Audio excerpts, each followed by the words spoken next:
tàu tuần đó cần nhỏ trên đê từ thang lối trái cuối mù chê cũng mình lo chia chỉ xa yên dài có ý bia tụi mình lo chia hữu tụi mình đi gió cũng lo chia chỉ khi con trai của mô yêu ôi tan gió yêu cô nó nhỏ chỉ mua con giờ con già lên lo chuyện nhỏ lưu chê cô lưu chuyện nhỏ đó có kê tương dài mù đê lo lưu chia nhỏ chi dê lo cô qua cao cô siêu dia dia con nhớ cao tu mình xia ôi đê ơi tao xin du mù đê lo cô qua cao cô siêu dia dia con lu cả tao lưu chia ôi đê ơi tao xin dài mù đê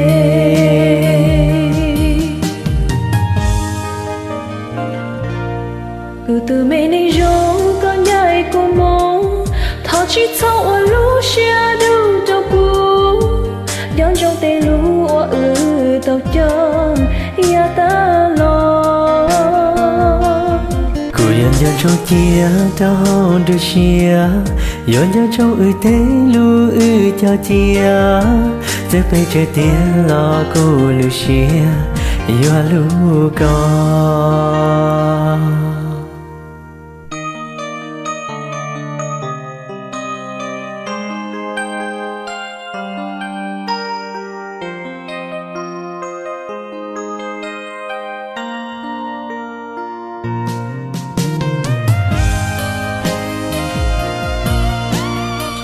Okay, you ready for this?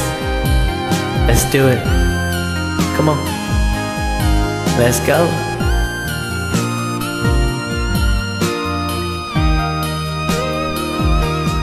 Lo cô qua cao cô xuân dia dia con nhớ cao tu lên xia ôi đê ơi tao xin du mù đê lo cô qua cao cô xuân dia dia cô lu cả tao lưu xia ôi đê ơi tao xin dài mù đê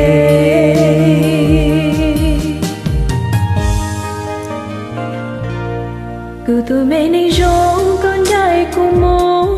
thọ chỉ thọ ở lũ xia đâu đâu cũ đón trong tay lũ ở